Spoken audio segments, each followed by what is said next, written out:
hard to believe that 50 years have passed since that tragic day, the 1st of September 1939, when hobnailed German troops, supported by Stuka dive bombers, marched into Poland. 2 days later, Britain and France declared war on Hitler Germany, and the Second World War had begun. Those of us who lived through that period have retained vivid memories. I, for one, was a 17-year-old youngster at that time, living in the Philippines with my parents, and like others, we wondered what all this would mean to us. As things turned out, the war would mean a great deal to our family, as it would to every family in America, indeed, in all the world. In the next few hours, you will witness in this program many of the cataclysmic events that shook this planet during the next 6 years. At this point, let me introduce myself. I'm John Eisenhower, Brigadier General, AUS retired, and I'm to be your host for this moving 50th anniversary documentary series on the Second World War, The Road to Victory. In the course of my life, I've been accorded rare privileges due to the sheer circumstance of being the son of Dwight D. Eisenhower, Supreme Commander of the Allied forces in Europe during the Second World War, and later President of the United States.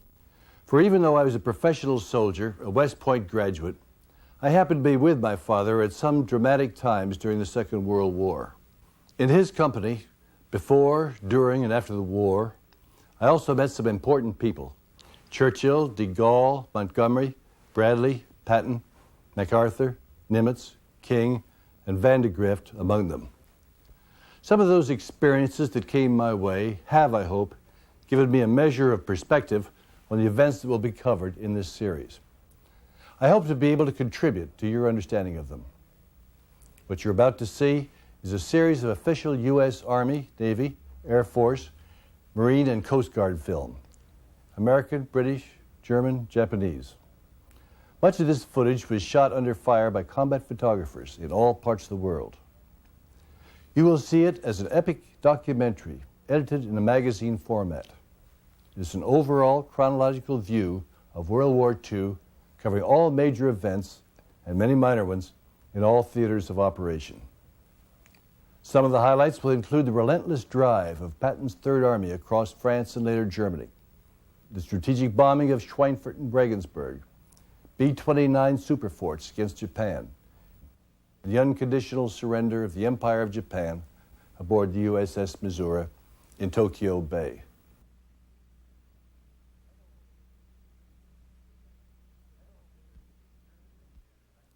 Adolf Hitler became German dictator in 1933, and the world became uneasy, fearful that his Nazi party might, by miscalculation, bring on war. By 1936, Hitler justified those fears by reoccupying the Rhineland, that portion of Germany that lies west of the Rhine River that was, by the Treaty of Versailles, to remain free of German military force.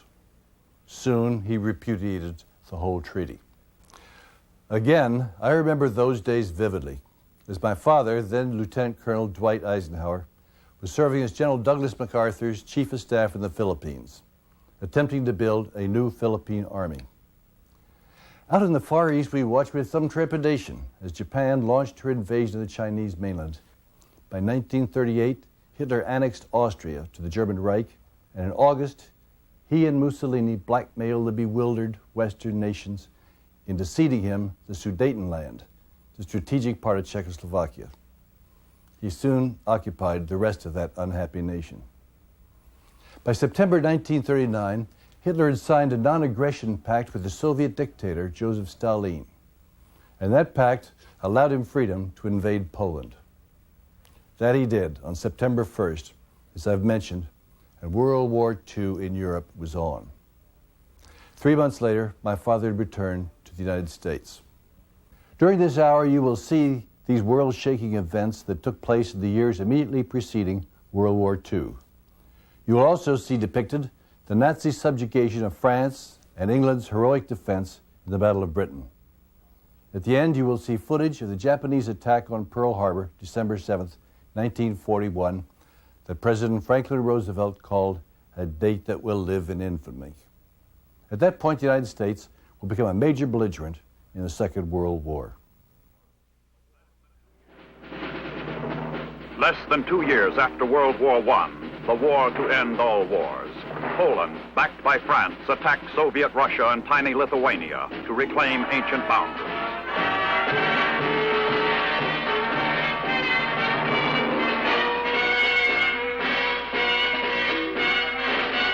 Romania invaded Hungary and occupied Budapest.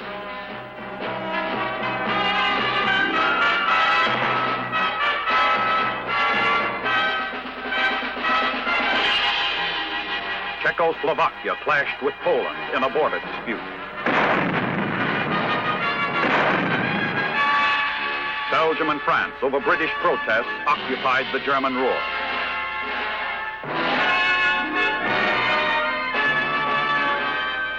A far-flung series of seemingly unrelated events was beginning to weave a web that eventually would enmesh nearly all mankind. There was inner turmoil in Italy. Post-war discontent had turned that country into a political tinderbox, beset with strikes and economic unrest. A new party was on the verge of acquiring power. They called themselves fascisti.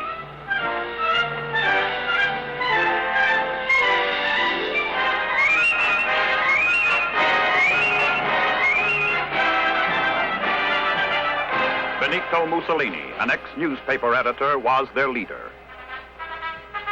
As far as most Americans were concerned, those small wars and foreign political turmoils were far from our ocean-guarded shores, remote from the American way of life, something to read about in the newspapers. The old maxim, the price of freedom and peace is eternal vigilance, was forgotten in the Roaring '20s. During the years immediately following World War I, the chauvinistic Prussian mind, stunned and humiliated by defeat, began planning for the next war. The German militarists planned exceedingly well. They would become masters of the blitzkrieg, lightning war. All they awaited was a political leader and the coming of the next war.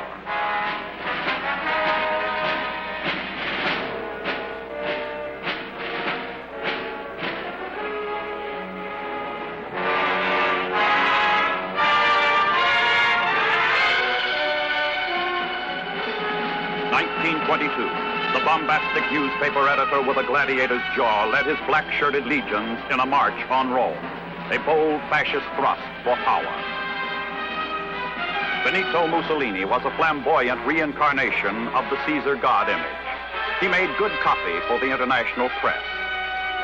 He ordered large doses of castor oil forced down the throats of those who disagreed with him.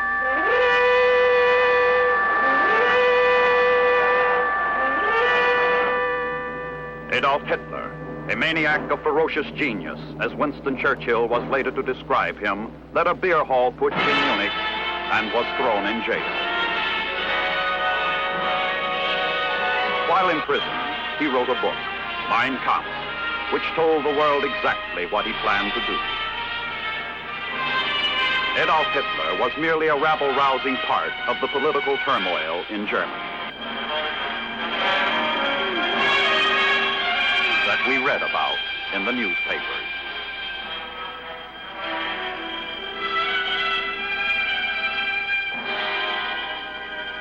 September 1931, an explosion on the Japanese-operated South Manchurian Railroad resulted in the invasion and occupation of Manchuria by a Japanese army.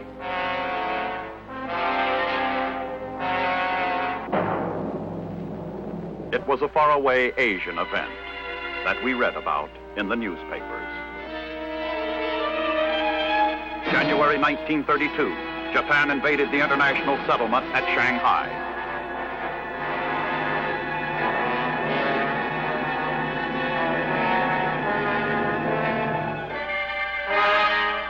January 1933, Adolf Hitler became Chancellor of Germany, sharing power with the aging President von Hindenburg.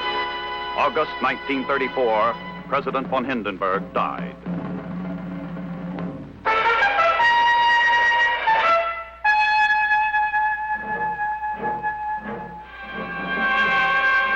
Hitler became absolute ruler of Germany. Now he could do what he had spelled out in Mein Kampf for all to see. In substance, it was, today Germany, tomorrow the world.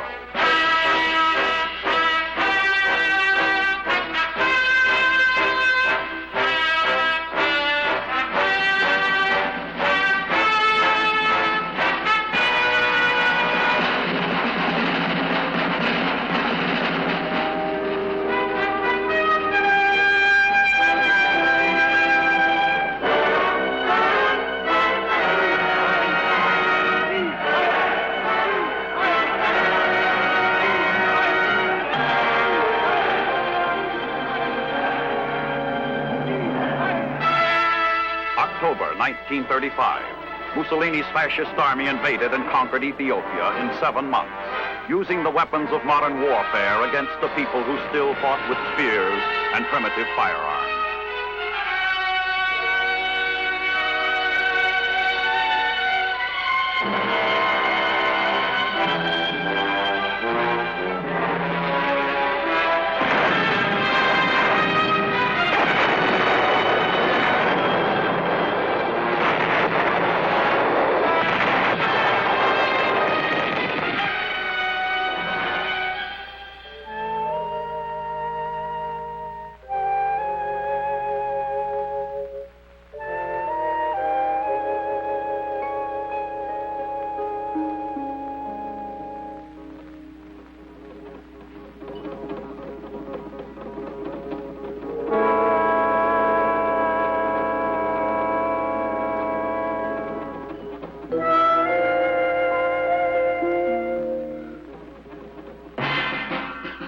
March 1936, Hitler, in defiance of the Versailles Treaty, which only 17 years earlier had ended World War I, sent troops to occupy the Rhineland.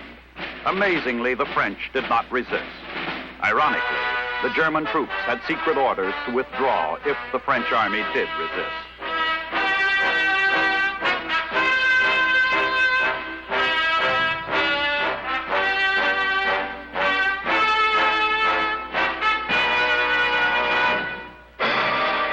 July 1936. The Spanish Civil War became a proving ground for Nazi Germany, Fascist Italy, and Soviet Russia.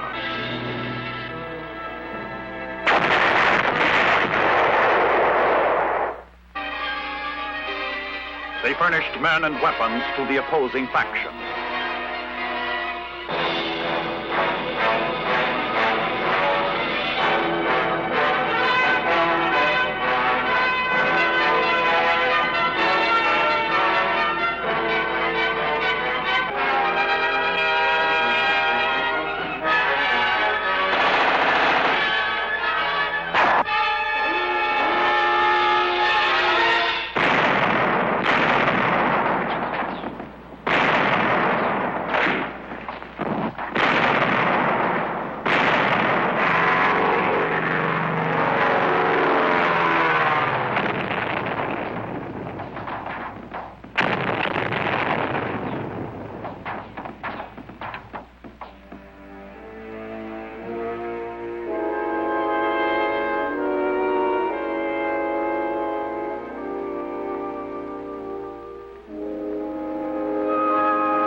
October 1936, the Rome-Berlin Axis was formed, an unholy alliance of aggressors consolidating their forces for greater conquests.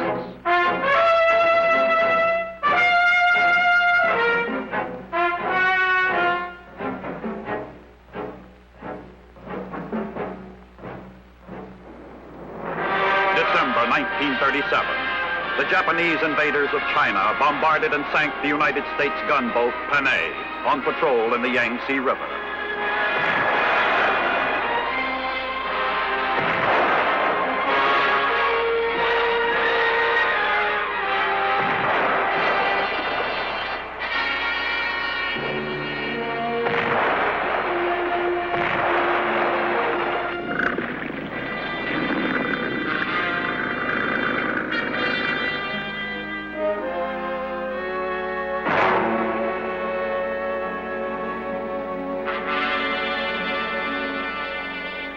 Secretary of State Cordell Hull protested angrily. Japanese Ambassador Saito replied, "The Japanese government and people wish to express their profoundest regret to the American government and people on account of this deplorable incident." The apology was accepted. World events were beginning to move with ever-increasing momentum toward a cataclysm of blood. The point of no return was fast approaching.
While the aggressors were either building up their armed might and working toward war, or were actually at war, we Americans read all about it in our newspapers, heard all about it over our radios,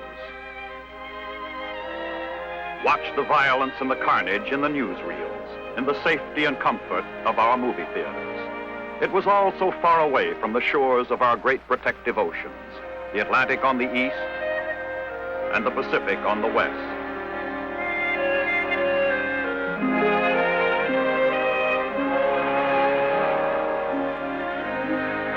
Besides, we had our own troubles. The United States was in the grip of a paralyzing depression. Millions were unemployed, on some form of relief. A great drought had destroyed hundreds of thousands of acres of farmlands on the Great Plains, creating an arid dust bowl. Thousands of families were impoverished, made homeless. It was a tragic time of domestic travail affecting millions of Americans. The federal government had taken emergency measures to meet the growing internal crisis.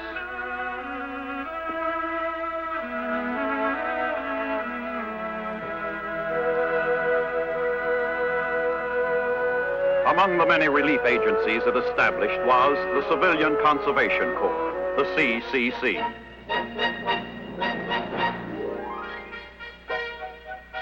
It provided work and training for unemployed young men in a program of conservation of the country's natural resources of timber, soil, and water, in reforestation and soil erosion control.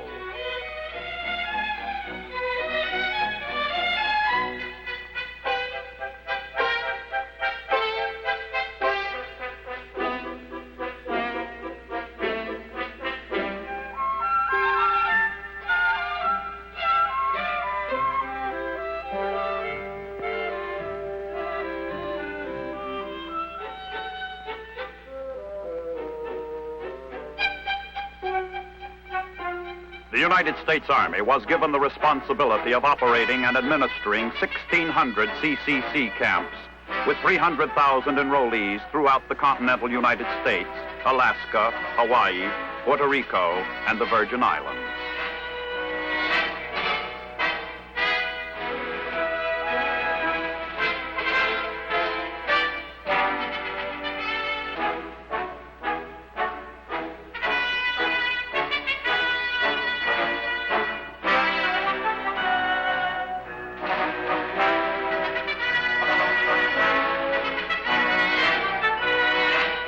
Educational facilities were provided from elementary through high school, as well as college courses. Each camp was commanded by an officer, usually a captain with 2 lieutenants, one as adjutant and the other as supply and mess officer. It was invaluable experience in leadership for Army officers. Military law and discipline did not apply to the CCC camps. To gain respect and authority, officers had to learn to rely on the personal characteristics of leadership. The President took a personal interest in the CCC program.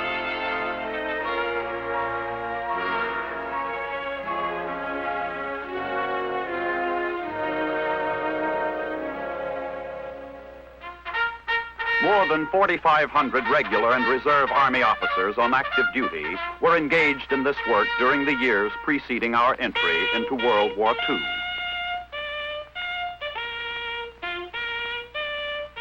While this goodly percentage of our officer corps was engaged in the peacetime pursuits of making democracy work at home, the officers in the aggressors' armies were being trained, conditioned, and blooded to combat toughness by the brutal war in Ethiopia.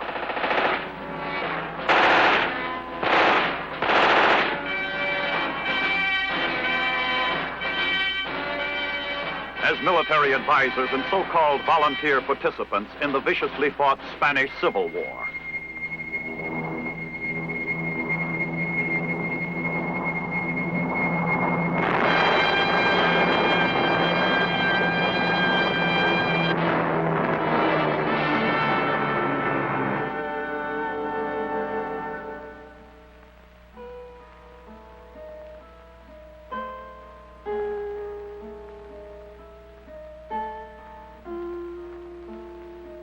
At the same time, Japan's continuing war of conquest in China was honing her armed forces to razor-edge sharpness.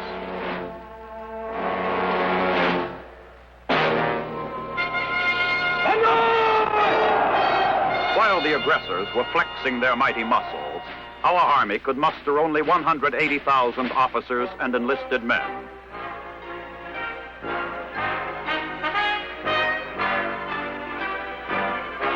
The Navy had less than 114,000 men.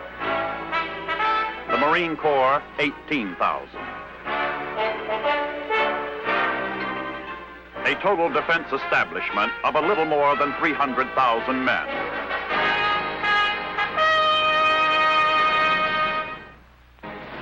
The aggressor nations continued their march of conquest. In 1938, Nazi Germany seized Austria in a lightning-like coup.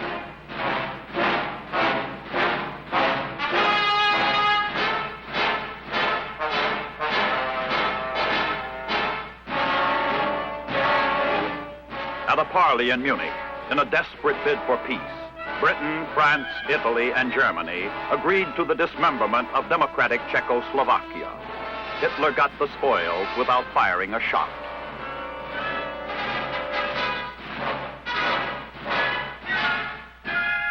"1938 was a year of triumph for the ever stronger and more belligerent aggressors.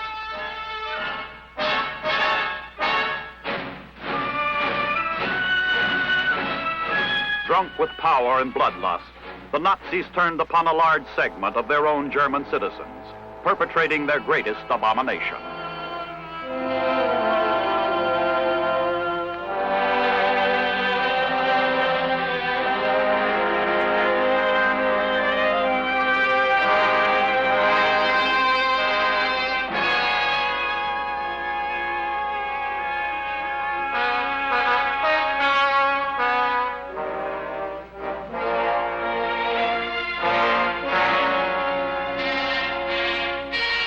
German Jews were herded into concentration camps.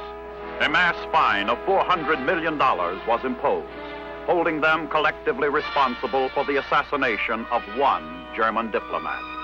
The concentration camps were a brutal prelude to a ghastly program of mass extermination. Now the greatest of the aggressors had brazenly come forth in full view of the world to reveal not only his evil purpose and design, but the abysmal depths of his ruthless character as well.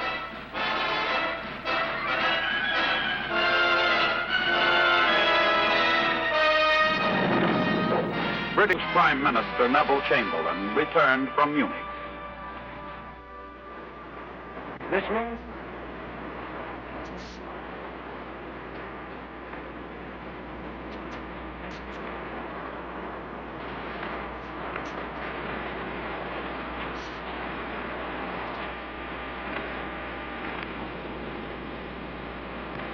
We regard the agreement signed last night and the anger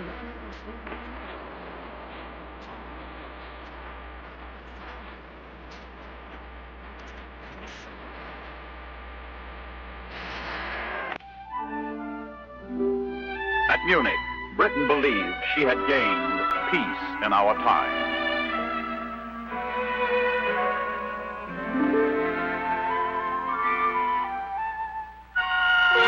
France sat behind her Maginot Line, confident of its impregnability.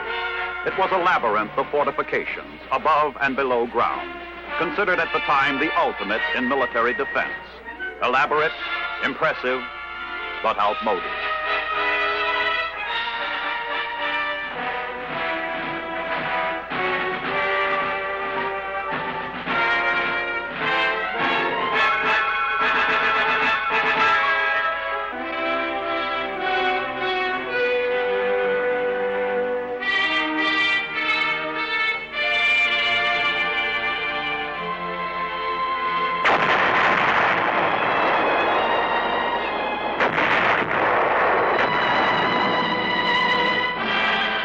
Within hailing distance to the east of the Maginot Line was Hitler's Siegfried Line.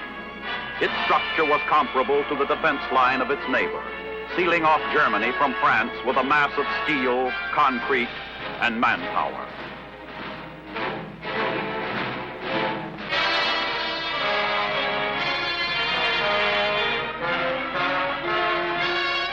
Adolf Hitler toured the Siegfried Line.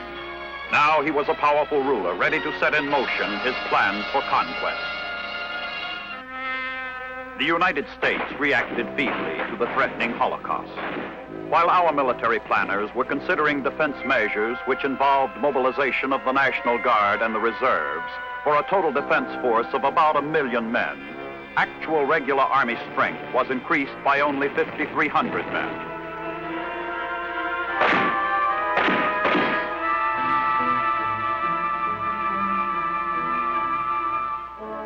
The Navy added 5,400.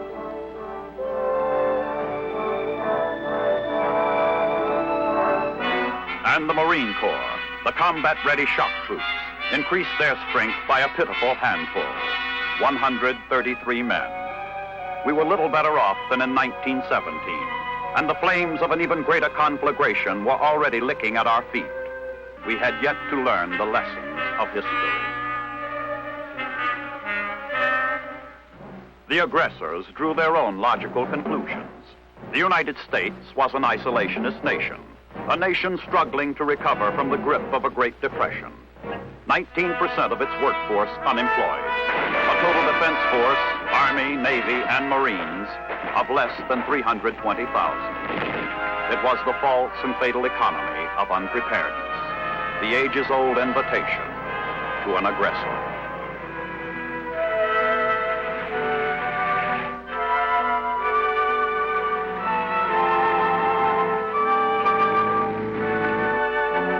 At the War Department, the War College, and the Command and General Staff School, our dedicated military planners studied the implications of the ominous events. For through those years of the gathering storm, United States military leaders remained alert to the defense and security of their country. They were not deaf to the triumphant shouts of the arrogant aggressors.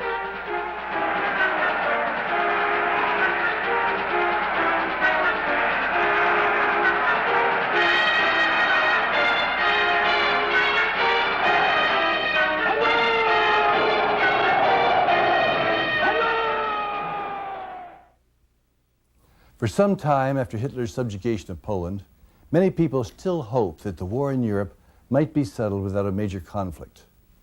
In April 1940, however, Hitler took Denmark and Norway, and the next month he launched the blitzkrieg that brought about France's surrender and the evacuation of the British Army from Dunkirk.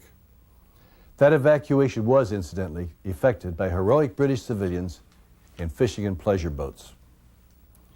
Hitler was stopped there. His efforts to cross the English Channel were decisively thwarted by the greatly outnumbered Royal Air Force in the Battle of Britain. By late 1940, a frightened United States had instituted its first peacetime draft. Then, in June of 1941, Hitler blatantly violated his friendship pact with Stalin and launched an invasion of the USSR. In less than 6 months, the Japanese attacked Pearl Harbor and thrust the United States headlong into the raging global conflict. 1939, and the fires of war in China were still raging.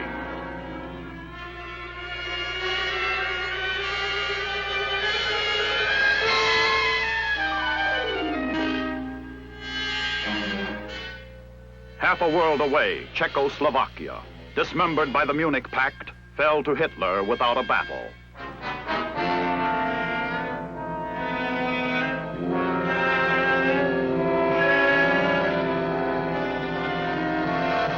Hitler demanded that Poland surrender the Baltic seaport of Danzig with its strategic corridor to the sea, a prize lost by Germany in 1920 at the signing of the Treaty of Versailles.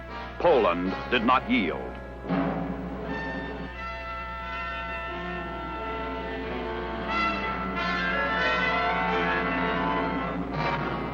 In defiance of British and French warnings, the Nazis, after making a secret non-aggression pact with Russia, invaded Poland September 1st, 1939, with their smashing blitzkrieg tactics. The heroic Poles fought the invaders with a courage that was phenomenal, but futile against overwhelming odds.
The fiery curtain to Act One of World War II was raised.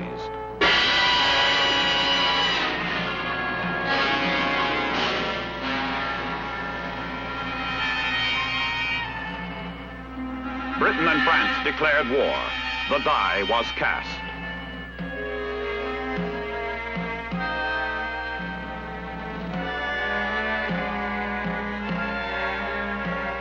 Now British Prime Minister Chamberlain knew there would be no peace in our time.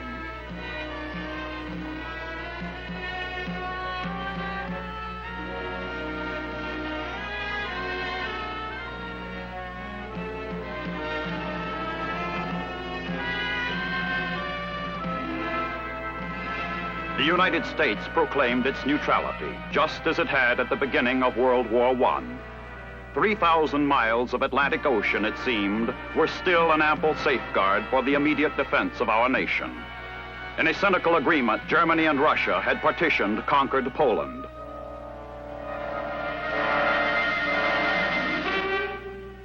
Soon, Russia attacked Little Finland. The valiant Finns fought the Russians to a standoff.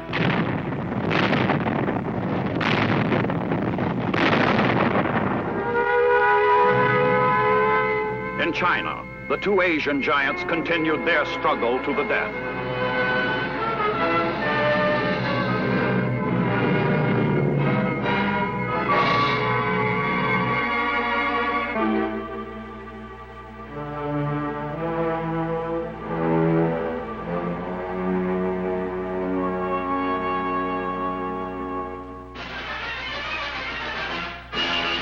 With the rest of the world exploding into violent war, the New York World's Fair opened to throngs of peaceful and pleasure-loving Americans.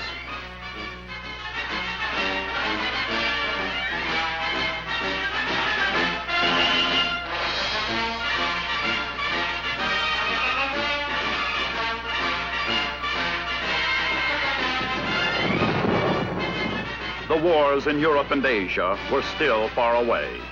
We read about them in the newspapers and watched the unfolding events in our newsreels.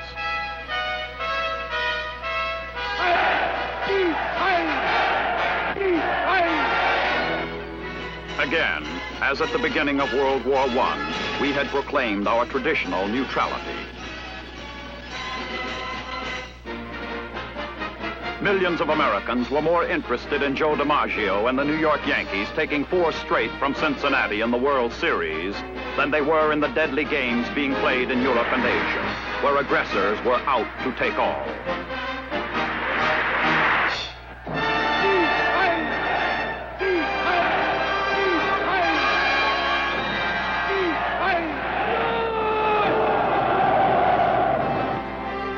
In the grim international game of war, the aggressor teams were pitching and running the bases in what then looked like a shutout.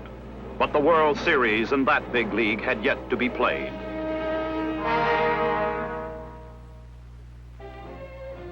Three years before, General Douglas MacArthur had retired from active duty to become military advisor to the Philippines.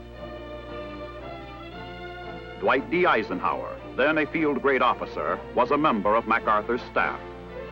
By coincidence, General George C. Marshall was appointed Chief of Staff the same day the Nazis invaded Poland.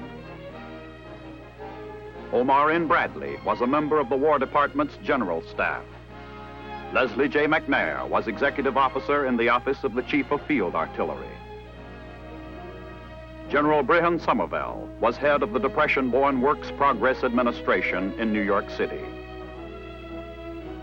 It would be another year before General Henry Hap Arnold would become Deputy Chief of Staff of the Army Air Corps.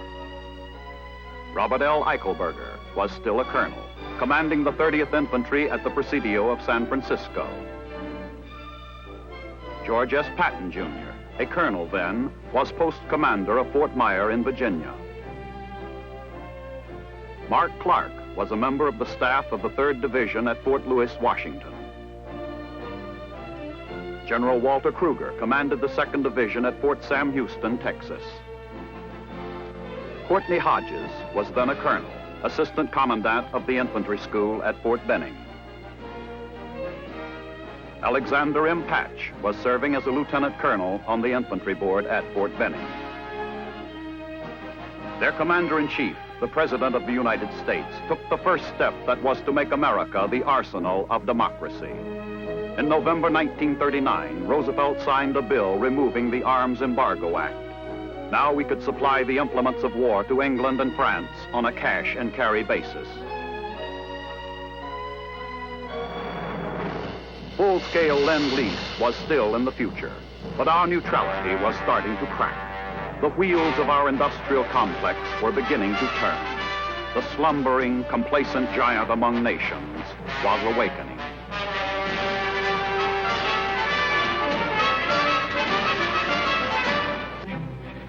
Slowly, we began to increase our military manpower. The Army was authorized to recruit some 83,000 men. The Marine Corps, 10,000.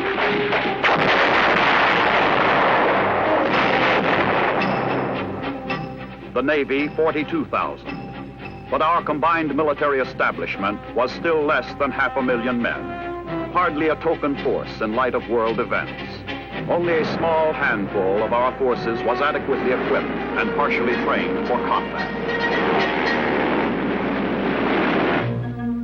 In the spring of 1940, the Nazi war machine rolled into Denmark and into Norway. The gallant but small Norwegian army was forced to withdraw to last-ditch positions in the north.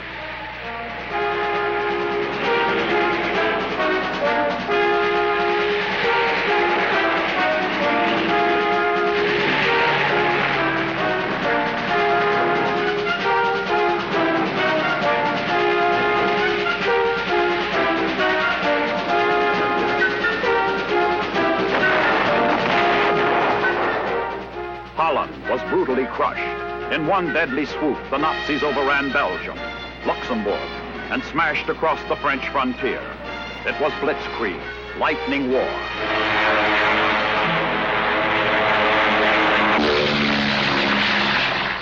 The aggressors struck with massive air power.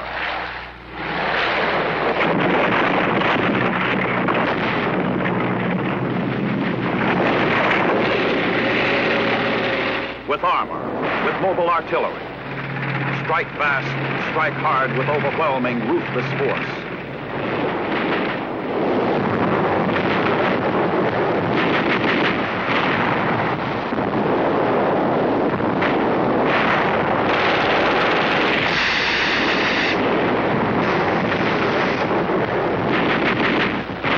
Destroy entire cities, reduce them to ashes and rubble, along with the charred bones of their inferior civilian population. Show no mercy, destroy the will to fight, show them the hopelessness of resistance. Those were Hitler's orders. The British rushed in what combat-ready troops they had to try and help the French stem the German tidal wave that was sweeping the continent.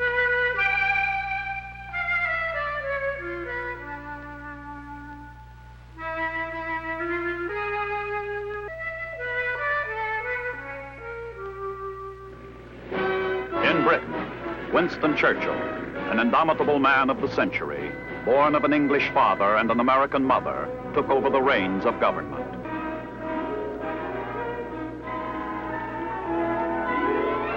In America, another great leader put before Congress and the nation the urgent need for defense. These are ominous days, days whose swift and shocking developments force every neutral nation to look to its defenses in the light of new factors. The brutal force of modern offensive war has been loosed in all its horror. Surely the developments of the past few weeks have made it clear to all of our citizens that the possibility of attack on vital American zones ought to make it essential that we have the physical, the ready ability to meet those attacks and to prevent them from reaching their objectives. Our task is plain. The road we must take is clearly indicated. Our defenses must be invulnerable, our security absolute.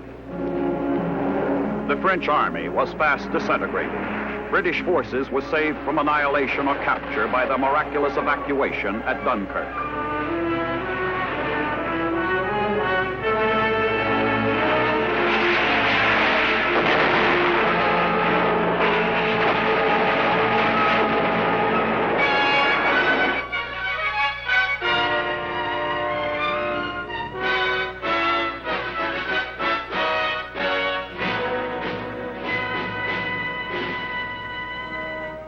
Italy declared war against France and Britain.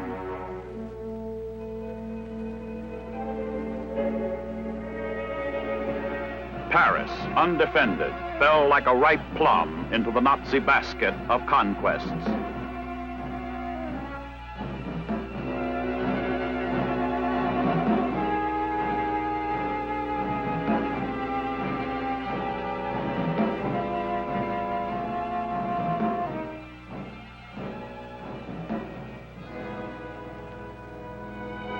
What remained of the French army retreated to Mediterranean ports for evacuation to North Africa, to live to fight another day and help win the victory.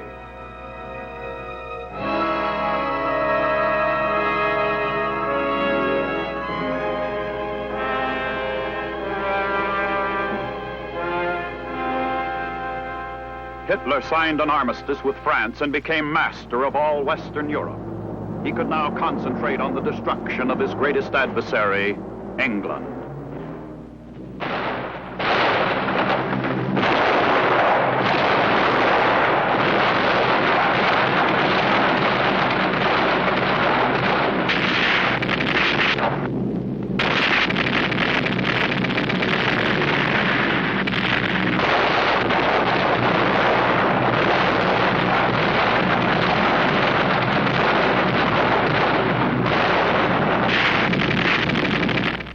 Only Britain, fighting for her life, and the Atlantic Ocean stood between the United States and what was then the most powerful conquering armed force the world had ever known.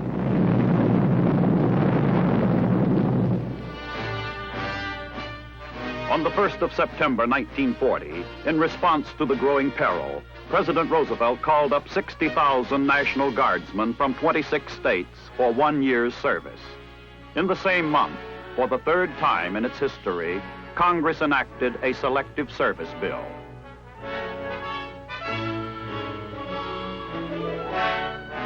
$16 million Americans registered for the draft.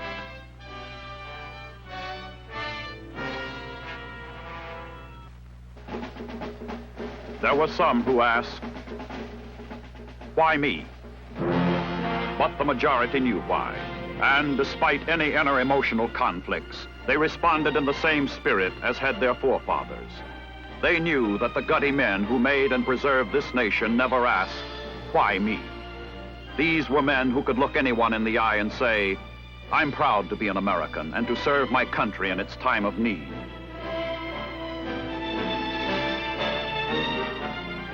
From the cities, the towns, the villages, the farms, the plains and the mountains they came. Citizens from every walk of life, who would soon prove themselves to be soldiers in the finest traditions of the American fighting man. Within a year, our army grew to 1,500,000 men. It would continue to grow to a peak strength of 8 million.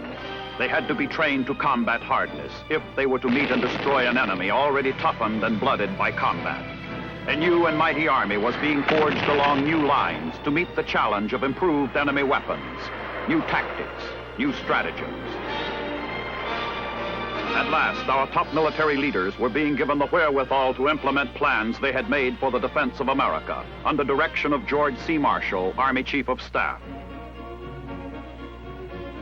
General Leslie McNair was charged with directing the gigantic training program. General Somervell was appointed Assistant Chief of Staff in charge of supply. His was to be a superhuman task. Dwight D. Eisenhower was to have a meeting with destiny. General Hap Arnold, Deputy Chief of Staff of the Army Air Corps, stepped up the training of much-needed pilots. America was rising up out of the rut of her apathy. She was beginning to understand the hard fact that she was an integral part of the world. A world that suddenly had become one of violence and brutality. One in which America would have to fight to the death if she were to survive.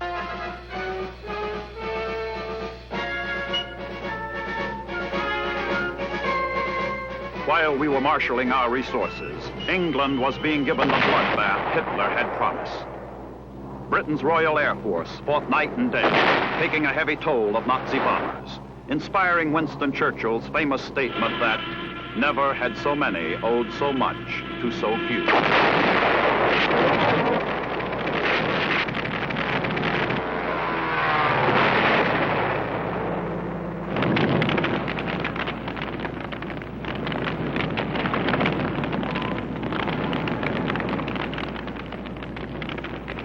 Americans knew what would happen to the United States if Britain fell. Our response to the desperate plea for help came late, but not too late, in 1940. It is the purpose of the nation to build now, with all possible speed, every machine and arsenal and factory that we need to manufacture our defense material. We have the men, the skill, the wealth, and above all, the will. We must be the great arsenal of democracy. In North Africa, British forces were fighting an Italian drive upon Egypt. Nazi and fascist troops smashed into the Balkans, into Greece. The Greeks fought with their traditional courage, but were overwhelmed by the Nazi tidal wave. 1940 was a black year for what was left of the free world. 1941 was to be an even blacker year, during which the aggressors attacked the only two remaining major powers not yet at war, Russia and the United States. For the aggressors, it was to be the world or nothing. In June 1941, Hitler suddenly unleashed his forces against Soviet Russia.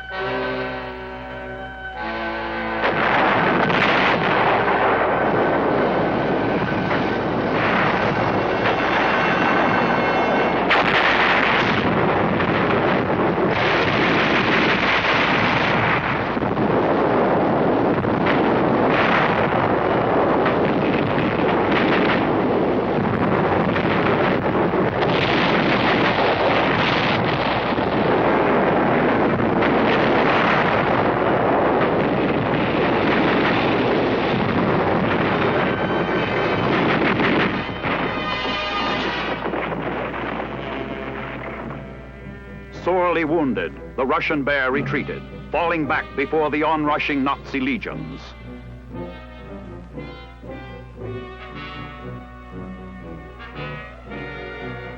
There was only one major power in the free world to go, the militarily weak United States. Now she stood alone. But how long could she stand? The Asian Axis partner thought she had an answer to that. One that would complete the aggressor's pattern for conquest of the entire world.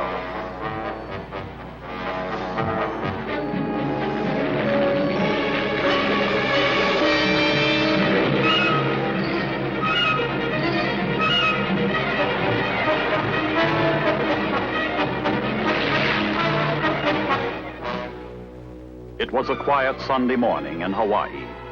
A newly risen sun shone on beautiful Oahu. It was symbolic. It was the last time we were to be caught napping by a rising sun.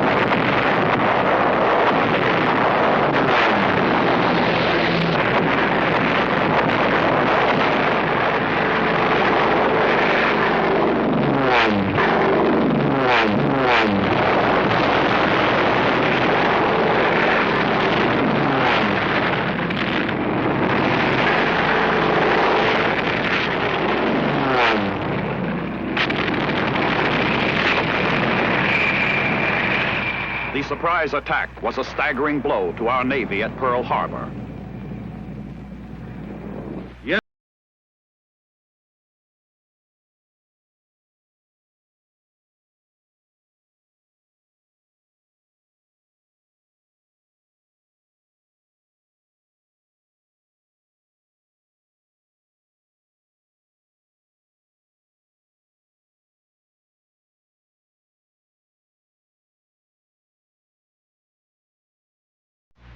I ask that the Congress declare that since the unprovoked and dastardly attack by Japan on Sunday, December 7th, 1941, a state of war has existed between the United States and the Japanese Empire.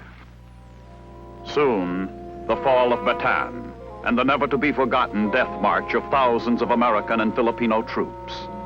Many would never reach the prison 65 miles away.